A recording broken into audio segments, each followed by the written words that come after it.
This time I'd like to talk a little bit about spiritual teachers. I'm not a spiritual teacher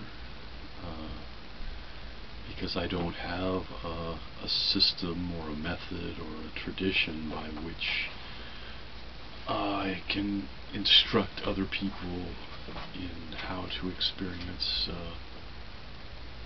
union with indescribable reality, though I call it that. And of course I'm sharing my own experiences, and in that sense I am setting myself out as a spiritual example. So I guess I'm a spiritual teacher. I just don't have any students. So one thing that you might notice about spiritual teachers is that they come in huge variety, and there are those who say, this is the way, this is the truth, I've got it, and I'm the only one who's got it. And then there's gradations all the way from that to someone who says there are many different paths, and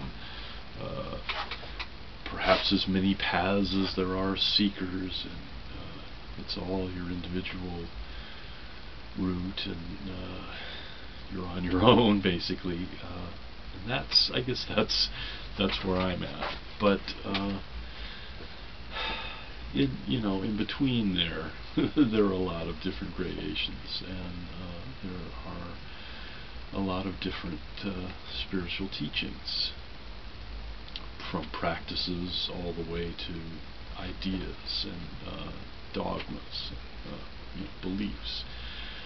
And of course, a spiritual teacher could never ever have experienced what I'm calling union with indescribable reality, or even glimpsed that, and yet they could still be a fine spiritual teacher, because they could be teaching ritual, they could be teaching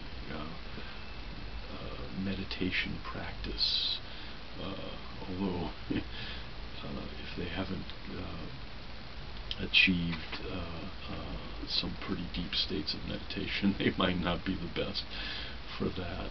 Still, there are people out there with a lot to offer who can't tell you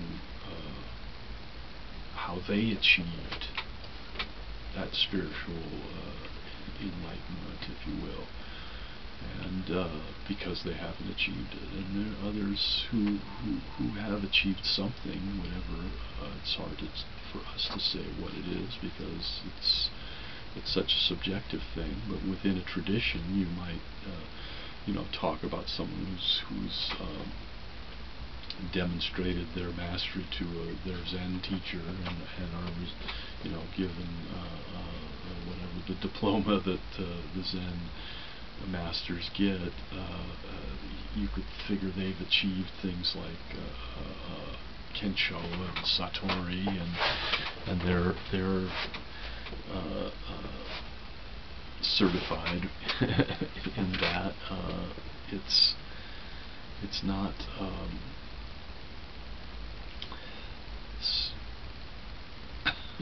well, I've lost totally where I was, and that's probably a good thing, because getting lost is how you find things that you were never looking for,